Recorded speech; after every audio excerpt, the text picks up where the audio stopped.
वरहमतुल्लाहि वबरकातुहू। रब्बि इश्रह ली सदरी वयस्सिर ली अमरी वहलुल उक़दतम मिन लिसानी यफ़क़हू क़ौली। चैप्टर 7 फर्स्ट बायोलॉजी में हमने डिस्कस करना है आज हमारा पहला टॉपिक, जिसमें हम अल्वा यानी कि एल्गी के बारे में बात करेंगे कि एल्गी क्या होती है और एल्गी को किस किंगडम में रखा जाता है और इसे अलग किंगडम क्यों बनाया गया। अगर एल्गी एक लिविंग ऑर्गेनिज्म है तो उसे एक अलग किंगडम में क्यों रखा गया, उसे प्लांट एनिमल में क्यों रखा गया, तो उसके बारे में आज हम बात करेंगे।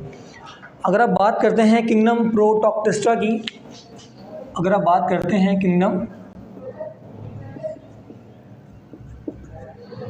प्रोटोक्टिस्टा की, तो इसमें तमाम के तमाम ऐसे लिविंग ऑर्गेनिजम्स आते हैं जो प्लांट लाइक भी हैं, यानी कि उनकी रिजेम्बलेंस प्लांट जैसी भी है और उनकी रिजेम्बलेंस एनिमल जैसी भी है। मिलते वो प्लांट से भी हैं और वो एनिमल से भी हैं। जैसे अगर बात की जाए तो उनके पास सेल वॉल मौजूद है, ठीक है ना। देन उनके पास सेल वॉल में जो कॉम्पोजिशन है, जो जिस केमिकल कॉम्पोजिशन की प्लांट की सेल वॉल होती है उसी केमिकल कॉम्पोजिशन की इनकी सेल वॉल होती है। दूसरा कैरेक्टर अगर आप देखना चाहो तो इनके पास साइटोप्लाज्म में वैक्यूल बहुत बड़ा होता है, प्लांट लाइक, ठीक है ना। और तीसरा अगर देखना चाहो तो ये क्या करते हैं, इनका मोड ऑफ जो न्यूट्रिशन है ये प्लांट नहीं बल्कि एनिमल लाइक होता है। कैसा होता है? एनिमल लाइक होता है, यानी कि ऑटोट्रॉफ्स भी हैं, हीटरोट्रॉफ्स भी हैं। प्लांट लाइक और एनिमल लाइक कहने का मकसद क्या है कि अगर आप इसका मोड ऑफ न्यूट्रिशन देखो तो ये किसी दूसरे लिविंग ऑर्गेनिज्म पर भी डिपेंडेंट होते हैं और ये खुद भी बनाते हैं। जैसे अगर आप बात कर लो कि अल्वा की, तो अल्वा भी इस किंगडम प्रोटोक्टिस्टा में आता है, ये भी एक एल्गी की टाइप है अल्वा। तो अगर तमाम एल्गीज की बात करो कि ऑटोट्रॉफ्स होते हैं, अपना खाना खुद तैयार करते हैं, फोटोसिंथेटिक होते हैं।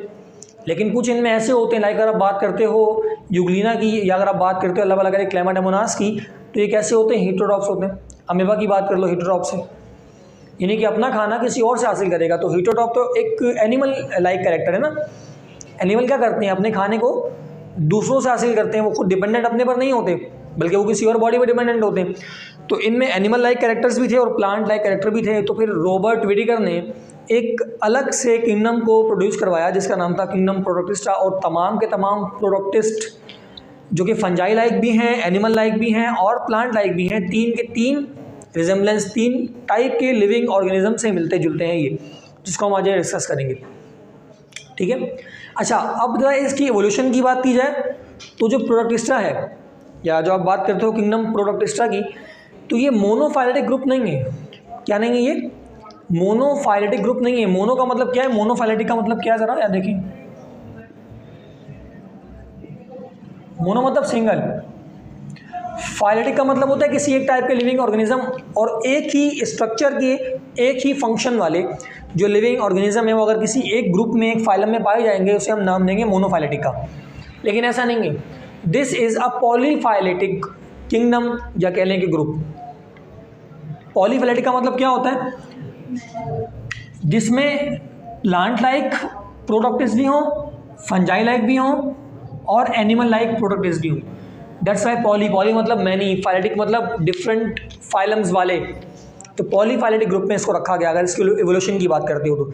हालांकि ये ना तो प्लांट लाइक है, ना तो ये प्लांट है, सॉरी, ना ये एनिमल है और ना ही फंजाई है। लेकिन अगर इनका एरा देखोगे आप, अगर इनके एंसेस्टर को देखोगे तो ऐसा कहा जाता है एवोल्यूशन के मुताबिक कि इन लिविंग ऑर्गेनिज्म को या ये लिविंग ऑर्गेनिज्म प्रोड्यूस हुए हैं अपने एंसेस्टर से और उनके एंसेस्टर जो थे वो प्लांट लाइक, एनिमल लाइक और फंजाई लाइक थे, ये कहा जाता है। तो इसी वजह से उनके पूरे प्लांट लाइक नहीं है, पूरे एनिमल लाइक नहीं है और पूरे फंजाई लाइक नहीं है। तो ना तो इन्हें किंगडम फंजाई में रखा गया, ना ही इन्हें किंगडम प्लांटी में रखा गया और ना ही इन्हें किंगडम एनिमेलिया में रखा गया, बल्कि इनके लिए एक सेपरेट ग्रुप बना दिया गया बिकॉज ये तीनों के तीनों टाइप के हैं। फंजाई लाइक भी हैं, एनिमल लाइक भी हैं और प्लांट लाइक भी हैं। तीन के तीन कैरेक्टर पाए जाते हैं। बारी बारी करके हम इस चैप्टर में फंजाई लाइक प्रोटोक्टिस्ट, एनिमल लाइक प्रोटोक्टिस्ट और प्लांट लाइक प्रोटोक्टिस्ट को डिस्कस करेंगे। हमारा जो आज का मेन डोमेन है, टॉपिक है, वो है प्लांट लाइक प्रोटोक्टिस्ट, ठीक है। अच्छा, इसमें प्लांट लाइक क्या कैरेक्टर्स पाए जाते हैं? मैंने कुछ मिनट पहले आपको बताया कि प्लांट लाइक कैरेक्टर्स क्या क्या होंगे इसके बाद जो सेल वॉल की कंपोजिशन है वो सेम प्लांट जैसी होगी। इनके जिस केमिकल कॉम्पोजिशंस की प्लांट की सेल वॉल होगी उसी केमिकल कॉम्पोजिशन की इसकी सेल वॉल होगी, ठीक है। दूसरा पॉइंट, साइटोप्लाज्म जो है ना, इनमें एक से ज़्यादा लार्ज वैक्यूल पाया जाता है। वैक्यूल के बारे में आप जानते हैं, प्लांट में पाया जाता है और प्लांट इस वैक्यूल में अपने वाटर को स्टोर करता है, अपने वाटर को स्टोर करता है। और इसके अराउंड एक मेम्ब्रेन पाई जाती है जिसको हम नाम देते हैं टोनोप्लास्ट, हमने पढ़ा है चैप्टर नंबर 3 के अंदर। तो प्लांट की तरह इसमें वैक्यूल भी मौजूद है। तीसरा, इसके पास फोटोसिंथेटिक पिगमेंट्स भी हैं, इसी वजह से ये फोटोसिंथेसिस करना जानता है और इसी वजह से इसको हम नाम देते हैं कि ये ऑटोट्रॉप है। क्या है ये? ऑटोट्रॉप है, अपना खाना खुद तैयार करेगा। ठीक है। चौथा पॉइंट क्या कह रहा है कि इनमें सेक्सुअल रिप्रोडक्शन होती है जो कि कॉमन है, प्लांट के अंदर भी होती है सेक्सुअल रिप्रोडक्शन, और ये इन्वॉल्व होते हैं ऑल्टरनेशन ऑफ जनरेशन में। अब ये ऑल्टरनेशन ऑफ जनरेशन क्या होगा, ये लाइफ साइकिल ऑफ अल्वा में आपको समझ आएगा what is alternation of generation. ठीक है। तो चौथा पॉइंट मैं आपको यहाँ डिस्कस करूँगा आपके साथ। 3 पॉइंट समझ आए। तो ये प्लांट लाइक क्यों कहा जा रहा है? प्लांट लाइक प्रोटोक्टिस्ट, ऐसे लिविंग ऑर्गेनिज्म जो प्लांट की तरह हैं, उसको हम अभी डिस्कस करेंगे। फिर उसके बाद इसी चैप्टर में आप आगे आएंगे तो टॉपिक का नाम होगा एनिमल लाइक प्रोटोक्टिस्ट, जो एनिमल जैसे होंगे। फिर इसी चैप्टर में तीसरा पार्ट होगा फंजाई लाइक प्रोटोक्टिस्ट, जो कि फंजाई की तरह होंगे। तो ऐसे लिविंग ऑर्गेनिज्म जो तीनों के तीनों टाइप के, फंजाई, एनिमल और प्लांट, इनसे रिजेंबल करते हैं, इनकी रिजेंबलेंस होती है इनसे, तो उसको इस चैप्टर में डिस्कस करना है। तभी इस चैप्टर का नाम ही रखा गया है प्रोटोक्टिस्ट एंड फंजाई। ठीक है। फंजाई को हमने सेपरेट भी डिस्कस करना है और ऐसे प्रोटोक्टिस्ट जो एनिमल, प्लांट और फंजाई लाइक होते हैं उनको भी डिस्कस करना है। तो पहला इस चैप्टर का पार्ट क्या होगा? प्रोटोक्टिस्ट के हवाले से, किंगडम प्रोटोक्टिस्टा के हवाले से। और दूसरा चैप्टर जो इसका डिवीजन है इस चैप्टर की दूसरी, वो है किंगडम फंजाई के हवाले से। हमने फंजाई को डिस्कस करना है इस चैप्टर के दूसरे पार्ट में। तो लेटर ऑन हम करते जाएंगे, हम अभी टॉपिक पे आते हैं अपने। अगर आप ग्रुप्स की बात करते हैं तो on the basis of photosynthesis pigment, रुको उसको, तो on the basis of photosynthetic pigments हमारे पास 3 डिफरेंट टाइप के क्या हैं मौजूद हैं, ये 3 डिफरेंट टाइप के, 3 कैटेगरीज के प्रोटोक्टिस्ट मौजूद है जो कि प्लांट लाइक होते हैं, जो कि प्लांट लाइक होते हैं। पहला क्लोरोफाइटा। क्लोरोफाइटा में आते हैं ग्रीन एल्गी। क्लोरो मतलब होता है ग्रीन रंग ना, क्लोरोफिल मौजूद जिनके अंदर हो। तो इनमें कौन सा क्लोरोफिल होगा? क्लोरोफिल ए और क्लोरोफिल बी मौजूद होगा उनके अंदर। तो ये किस कैटेगरी में आएंगे? क्लोरोफाइटा में आएंगे और इनके पास ग्रीन एल्गी मौजूद होगी। एग्जाम्पल आती है Chlamydomonas, Volvox and Ulva. Chlamydomonas, Volvox and Ulva. दूसरी कैटेगरी में आते हैं फियोफाइटा पे। फियोफाइटा के पास क्या होगा? ये ब्राउन एल्गी है। कैसी एल्गी है ये? ब्राउन एल्गी है। इसके पास क्लोरोफिल ए और क्लोरोफिल सी मौजूद है। इसके एग्जाम्पल में आपके पास आता है फ्यूगस लैमिनेरिया। आगे जाके हम इसको डिस्कस करते जाएंगे। कुछ नाम के आगे आपके पास नए नाम आएंगे जो आपको नहीं पता, लेकिन लेटर ऑन इसको हम डिस्कस करेंगे बाद में। और कुछ होते हैं रोडोफाइटा, इसमें आते हैं रेड एल्गी। कौन सी एल्गी? Red algae. इनके पास क्लोरोफिल ए और फाइकोबाइलिन नामी एक केमिकल सब्सटेंस होता है, यानी पिगमेंट जो देता है, जो जिसकी वजह से ये फोटोसिंथेसिस करते हैं, इसलिए इन्हें ऑटोटॉप्स कहा जा रहा होता है। इसमें एग्जाम्पल आपके पास आती है पोरफायरा की, इसको भी हम आगे जाकर इंशाल्लाह डिस्कस करेंगे। ठीक है। तो समझ आया यहाँ तक? क्या कहा मैंने कहा कि जो मेजर ग्रुप्स हैं प्रोटोक्टिस्टा के वो 3 टाइप के हैं, plant like, animal like and fungi like. Then अगर हम प्लांट लाइक की बात करते हैं तो इनके पास प्लांट लाइक कैरेक्टर्स मौजूद होंगे जो कि हमने अभी डिस्कस किए। Then on the basis of photosynthetic pigments हमारे पास 3 टाइप की क्या मौजूद है? एल्गी मौजूद है, या 3 टाइप के प्रोटोक्टिस्ट मौजूद है। अभी आप बात करेंगे, आप कह रहे हैं कि सर प्रोटिस्टा, यहाँ पर एल्गी कह रहा हूँ मैं, तो एल्गी इस प्रोटोक्टिस्टा में ही आते हैं। एल्गी इस प्रोटोक्टिस्टा में ही आते हैं। यहाँ तक बात समझ आ रही है? अब हम उस एल्गी में से किसी एक एल्गी के एक लिविंग ऑर्गेनिज्म को हम डिस्कस करेंगे जिसका नाम है अल्वा। इसका नाम है अल्वा। अल्वा होता क्या है? अल्वा को सी लेटस भी कहा जाता है। सलाद के पत्तों की तरह होता है, ये सलाद के पत्तों की तरह होता है और ये चट्टानों पर पाया जाता है। High tides and low tides से पाया जाता है। High tides and low tides पर पाया जाता है और ऐसे एरिया से पाया जाएगा जैसे मार्शी एरियाज़ या कोस्टल एरियाज़, जो समंदर के करीब हो उनको मार्शी या कोस्टल एरियाज़ कहा जाता है। तो उन एरियाज़ के पास ही पाया जाएगा। ठीक है, ये समंदर के पानी के आसपास। देन इसकी बॉडी कंपोज हुई होती है थैलस से, जिसको हम नाम देते हैं अनडिफरेंशिएटेड सेल्स का, यानी कि इसकी जो बॉडी है वो अनडिफरेंशिएटेड है। इसका मतलब मैं आपको नीचे बताता हूँ कि इसे अनडिफरेंशिएटेड क्यों कहा जाता है, इस थैलस को अनडिफरेंशिएटेड क्यों कहा जा रहा है। देन इसे सी लेटस भी कहा जाता है, मैंने बताया आपको, और इसकी लेंथ जो है अबाउट 25 to 30 सेंटीमीटर होती है लगभग। ये एक कांस्टेंट नहीं है, बल्कि एक कह लें कि आपके पास एक ऑफिशियल लेंथ है इसकी, ये चेंज भी हो सकती है, ये चेंज भी हो सकती है, ठीक है। अच्छा, थैलस में आया जरा, थैलस को अनडिफरेंशिएटेड सेल क्यों कहा जा रहा है? देखिए, इसके पास दो टाइप की बॉडीज़ होती हैं, थैलस दो टाइप का होता है। ये थैलस जो है ना, इसके पास दो टाइप की बॉडीज़ है, सेल्स मौजूद होती हैं। अगर मैं कहता हूँ ये एक पूरा अल्वा मौजूद है, इस अल्वा की बॉडी का एक सेल निकालता हूँ मैं, जिसको हम नाम देते हैं थैलस का।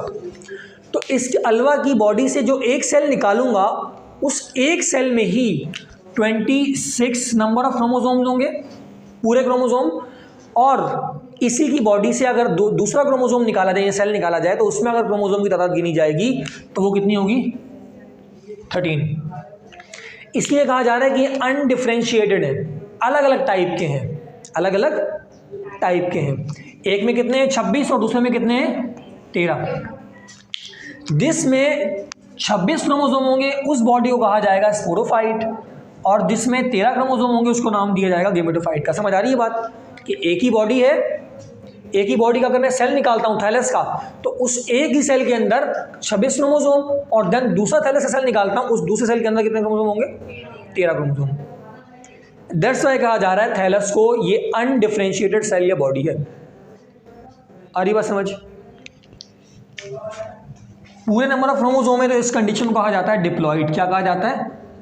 डिप्लॉइड। जिसके पास डिप्लॉइड नंबर यानी पूरे नंबर ऑफ क्रोमोसोम्स हो, तो एक बॉडी में अल्वा के अंदर पूरे क्रोमोसोम कितने होते हैं? एक सेल के अंदर 26, जो कि डिप्लॉइड इन नेचर। डिप्लॉइड मतलब डबल नंबर ऑफ क्रोमोसोम्स, पूरे मतलब, ठीक है।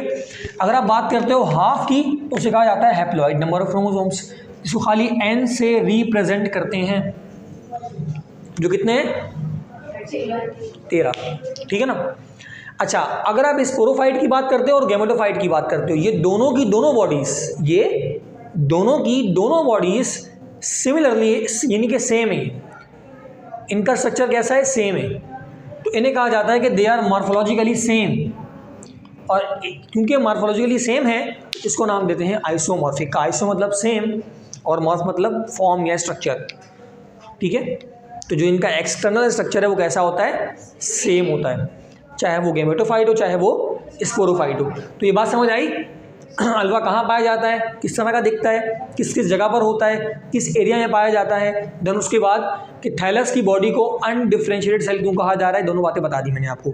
और मैंने ये भी बताया कि अल्वा के एक सेल को अगर आप निकाल के देखोगे तो उसमें पूरे और एक वाले में हाफ नंबर ऑफ क्रोमोसोम होंगे, इसी वजह से अनडिफरेंशिएट कहा जा रहा है। बात यहाँ तक समझ आती है आपको? अच्छा, अब जो यहाँ चौथा पॉइंट डिस्कस किया था जिसका नाम था ऑल्टरनेशन ऑफ जनरेशन, तो इनमें होती है एक टर्म देते हैं इस पूरी लाइफ साइकिल पे।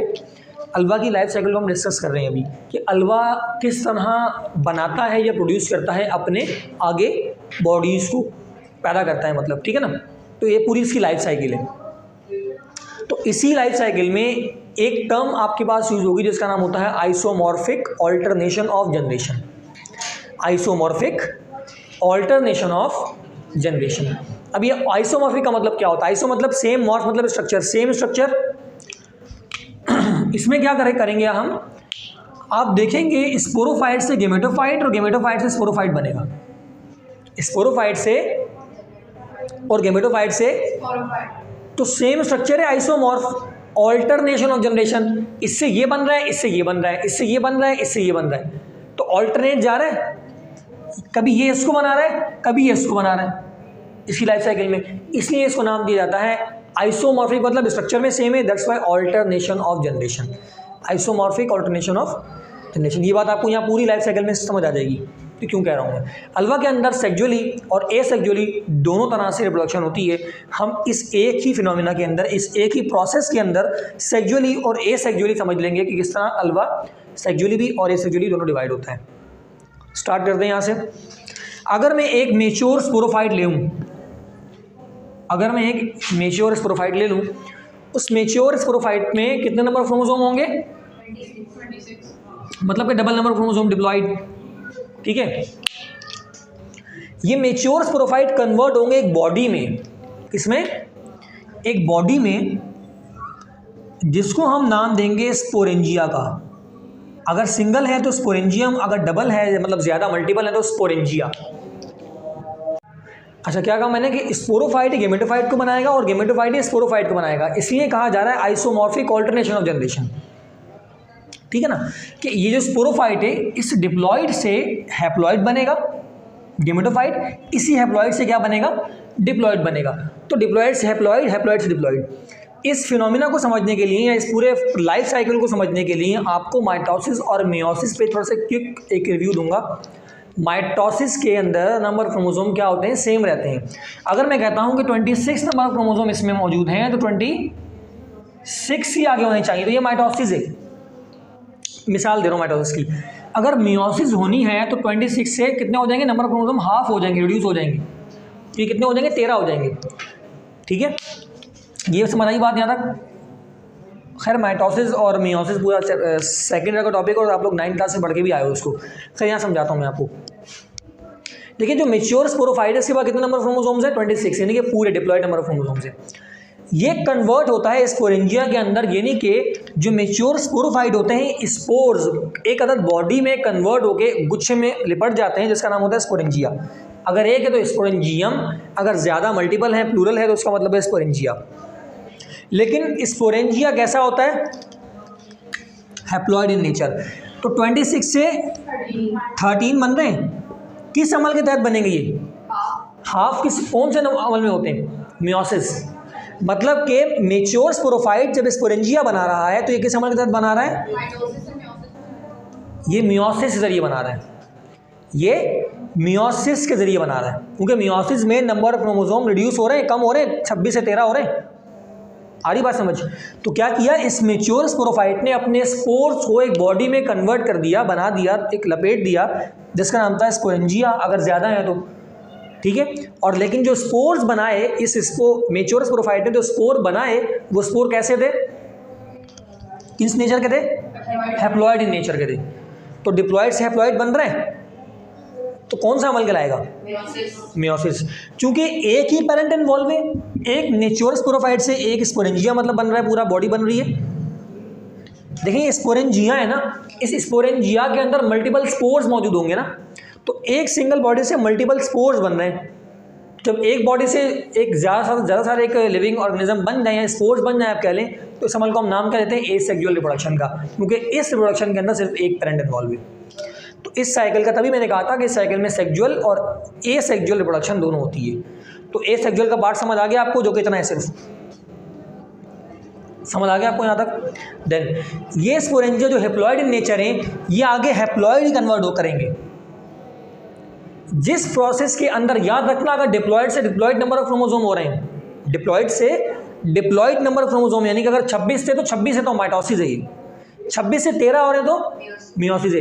अगर 13 क्रोमोसोम से दोबारा 13 क्रोमोसोम बन रहे हैं तो ये क्या होगा, ये भी माइटोसिस है। क्योंकि यहाँ पर भी नंबर ऑफ क्रोमोसोम चेंज नहीं हो रहे, बस बॉडी डिफरेंट बन रही है। अब मैं बताता हूँ क्या होता है। ये स्पोरेंजिया आगे कन्वर्ट हो जाती है जू स्पोर के अंदर। किसके अंदर, जू स्पोर के अंदर। जू का मतलब होता है मूव करने वाले, ऐसे स्पोर्स जो मूव करते हों तो उन्हें कहा जाता है जू स्पोर्स। लेकिन ये जू स्पोर्स जो होते हैं इनके पास 4 टाइप के क्या कह लेंगे, 4 फ्लैजेला मौजूद होते हैं। इसीलिए इन जू स्पोर्स को नाम दिया जाता है क्वाड्री फ्लैजिलेटेड का, क्वाड्री फ्लैजिलेटेड जू स्पोर्स, क्वाड्री फ्लैजिलेटेड जू स्पोर्स। 1 2 3 4, 1 2 3 4, ये फ्लैजेला बने हुए, जो रिंग लाइक स्ट्रक्चर है ना उंगलियों की तरह, इस तरह ये क्या बने हुए, फ्लैजेला। ये 1 2 3 4 समझ आ रही है। तो क्या किया इस स्पोरेंजिया ने, हैप्लॉइड ने आगे हैप्लॉइड ही बनाया। यहाँ पर 13 क्रोमोसोम थे तो यहाँ पर भी कितने होने चाहिए, 13 होने चाहिए। लेकिन यहाँ एक बॉडी से कितनी बॉडी बन रही है, 2 बॉडी बन रही है। और चूंकि नंबर ऑफ क्रोमोसोम कैसे हैं, सेम है, तो यहाँ पर क्या होगा, माइटोसिस ही होगा यहाँ पर भी। ठीक है, जू स्पोर क्या बनेंगे, एक मेल होगा एक फीमेल होगा आगे जाके। ठीक है, इस जू स्पोर से आगे बनेंगे क्या, गेमेटोफाइट की बॉडी। क्या बनेगी, गेमेटोफाइट की बॉडी। और गेमेटोफाइट की बॉडी में जाहिर सी बात है मेल भी होगा और फीमेल भी होगा, तो मैंने प्लस और माइनस से शो कर दिया आपको यहाँ पर। ठीक है। तो इन दो जूस्पोर्स ने, एक ने आगे जाके मेल को बनाया, एक ने आगे जाके फीमेल को बनाया। यहाँ पर भी नंबर ऑफ क्रोमोसोम कैसे होंगे? गेमेटोफाइट कैसा था? गेमेटोफाइट कैसा था? हैप्लॉइड। तो यहाँ पर भी 13 क्रोमोसोम थे, यहाँ पर भी कितने होंगे? 13। तो दोबारा अमल कौन सा हुआ? दोबारा अमल कौन सा हुआ? माइटोसिस का। तो गेमेटोफाइट बन गया। इस गेमेटोफाइट से एक अलग बॉडी बनेगी जिसको हम नाम देंगे किसका? गेमेटेंजिया का। देखो स्पोरोफाइट से बनी थी स्पोरेंजिया, तो गेमेटोफाइट से बनेगी गेमेटेंजिया। स्पोरोफाइट बना रहा था एक बॉडी जिसका नाम था स्पोरेंजिया, और उस स्पोरेंजिया के अंदर मेच्योर स्पोरोफाइट ने अपने स्पोर्स डाले हुए थे यहाँ पर। सिमिलरली जो गेमेटोफाइट है ये आगे जाके बनाया गेमेटेंजिया। गेमेटेंजिया एक बॉडी है जिसमें गैमीट छुपे होंगे या लगे होंगे, मतलब कह लें आप।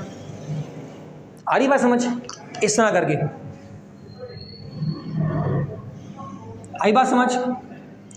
अगर सिंगल बॉडी है तो गेमेटेंजियम, सेम वही वाली बात यहाँ पे आ गई। अगर प्लूरल बॉडीज हैं, ज़्यादा हैं, तो गेमेटेंजिया। तो ये भी कैसा नेचर का है? ये भी हैप्लॉइड, ये भी हैप्लॉइड। तो हैप्लॉइड से हैप्लॉइड बन रहे हैं। दोबारा क्या है? आपने इसको नहीं देखना कि नंबर ऑफ क्रोमोसोम आधे थे, यहाँ पर 26 थे सर तो 13 से 13 हो गए। नहीं, हैप्लॉइड से haploid number of chromosome change नहीं हुए, माइटोसिस है ये। डिप्लॉइड से हैप्लॉइड मियोसिस है ये। डिप्लॉइड से डिप्लॉइड माइटोसिस है ये। आपने डिप्लॉइड और हैप्लॉइड को नहीं देखना, आपने नंबर ऑफ क्रोमोसोम को देखने कि चेंज हो रहे हैं या नहीं हो रहा। अगर कम हो रहे होंगे तो क्या होगा? मियोसिस होगा। अगर उतने ही रहेंगे तो माइटोसिस होगा। इट डजंट मैटर कि वो हैप्लॉइड इन नेचर है, डिप्लॉइड इन नेचर है। तो क्या बना? गेमेटोफाइट से क्या बना? गेमेटेंजिया बना, जिसमें मेल और फीमेल की बॉडी थी। ठीक है। अच्छा, इस गेमेटेंजिया से क्या बन रहा है? आगे जाके गैमीट्स बन रहे हैं। क्या बन रहे हैं? मेल फीमेल गैमीट्स अलग होंगे। यहाँ पर भी 13 क्रोमोसोम थे, तो आगे जाके भी कितने बनेंगे? अगेन कौन सा प्रोसेस है? Not haploid, it's diploid. ये भी माइटोसिस है। 13 से 13 बन रहे हैं। ठीक है, बात समझ आ रही है? तो दो बने, एक मेल का एक फीमेल का। है तो हैप्लॉइड इन नेचर ना। यहां पर आप इसको हैप्लॉइड ले रहे हो, लेकिन उस नेचर में हैप्लॉइड नहीं ले रहे। नंबर ऑफ क्रोमोसोम पूरे हैं, तो आप यहां पर हैप्लॉइड का और डिप्लॉइड का तस्वीर आप खत्म कर दो, समझाने के लिए बताया था खाली। तो आप यहाँ पे हैप्लॉइड और डिप्लॉइड का खत्म कर दो किस्सा। आपने इसको माइटोसिस और मियोसिस से याद रखना है। तो क्या हुआ? यहाँ पे दो बॉडीज थी, मल्टीपल बॉडीज इन्वॉल्व हो गई। मल्टीपल एक बॉडी बना रही है गेमेटोफाइट आगे आगे बॉडीज बना रही है गेमेटेंजिया बना रही है आगे जाके गैमीट्स को। फिर ये मेल और फीमेल गैमीट्स क्या हो जाते हैं? फ्यूज हो जाते हैं। क्या हो जाते हैं? फ्यूज हो जाते हैं। मेल एंड फीमेल गैमीट्स क्या हो जाते हैं? और इस फ्यूजिंग को हम नाम देते हैं सिंगैमी का। किसका? सिंगैमी का। किसका नाम देते हैं? इनके इसके फ्यूज होने का। लेकिन जो ये गैमीट बने हैं ये कहलाते हैं बायफ्लैजिलेटेड गैमीट्स। क्या कहलाते हैं? बायफ्लैजिलेटेड गैमीट्स। और इनसे आगे क्या बनता है? सिंगैमी, यानी कि फ्यूज होते हैं ये। इनकी फ्यूजिंग से क्या बनता है? जाइगोट बनता है। जाइगोट कैसा होता है? डिप्लॉइड इन नेचर होता है। हैप्लॉइड, देखें, हैप्लॉइड और हैप्लॉइड मिले क्या बना दिया? फ्यूज हुआ, यानी कि सिंगैमी का मतलब होता है फ्यूज होना। मिले आपस में क्या बना दिया? डिप्लॉइड, 2n बना दिया, जाइगोट बना दिया। तो जाइगोट कैसा होता है? डिप्लॉइड इन नेचर होता है। एक इंपॉर्टेंट बात आपको यहाँ समझानी है, जो एनिमल्स के गैमीट्स में सेल जो करते हैं एक अमल जिसको हम नाम देते हैं मियोसिस का। जिसको हम नाम देते हैं मियोसिस, हमारे गैमीट्स में होती है, यानी कि हमारे सेक्स सेल्स में होती है, जिसमें नंबर ऑफ क्रोमोसोम रिड्यूस होते हैं, हाफ हो जाते हैं। लेकिन ये काम यहाँ पर नहीं हो रहा। प्लांट्स में और एल्गी के अंदर ये काम, हमारे जो गैमीट्स बनते हैं वो हैप्लॉइड होते हैं। कैसे होते हैं? हैप्लॉइड। कैसे होते हैं? लेकिन इनके बनने वाले गैमीट्स हैप्लॉइड नहीं है। 13 से 13 बन रहे हैं यहाँ पर। देखो, गेमेटोफाइट क्या बनाती है? गैमीट बनाती है ना। गेमेटोफाइट एक बॉडी बनाएगी गेमेटेंजिया आगे जाके क्या बनाएगी? गैमीट्स बनाएगी। मेल फीमेल गैमीट्स 13 थे, 13 ही बन रहे हैं। तो नंबर ऑफ क्रोमोसोम में क्या चेंज आ रहा है? यहाँ पर नहीं आ रहा चेंज। तो ये माइटोसिस है। तो एल्गी के अंदर और प्लांट्स के अंदर जिस अमल के तहत गैमीट्स बनते हैं वो माइटोसिस होता है, मियोसिस नहीं होता। ये बात आपने याद रखनी है। और एनिमल्स के अंदर जिस अमल से गैमीट्स बनते हैं उसको हम नाम देते हैं मियोसिस का, जिसमें नंबर ऑफ क्रोमोसोम रिड्यूस होते हैं। यहाँ तक कोई मसला है तो बता दो। थोड़ा सा मिक्स हो गया ये, लेकिन मैंने कोशिश की कि चलो मैं एक ही जगह बना दूँ। तो यहाँ पर देखो, इतना पार्ट कहलाता है एसेक्सुअल रिप्रोडक्शन का। लेकिन अगर आप इसको देखोगे तो 2 बॉडीज़ प्रोड्यूस कर रही हैं, एक बॉडी उसके बाद एक बॉडी प्रोड्यूस करी 2 बॉडीज़, देन ये 2 गैमीट्स मिल रहे हैं और आगे जाके बना रहे हैं जायगोट को। तो जब 2 बॉडीज़ मिलती हैं आगे जाके जायगोट बनाती हैं तो उस समय को हम क्या नाम देते हैं? सेक्सुअल रिप्रोडक्शन का। तो यहाँ पर एसेक्सुअल रिप्रोडक्शन भी हो रही है और सेक्सुअल रिप्रोडक्शन भी हो रही है। समझ आई बात? कोई मसला इस लेक्चर के अंदर? That's all.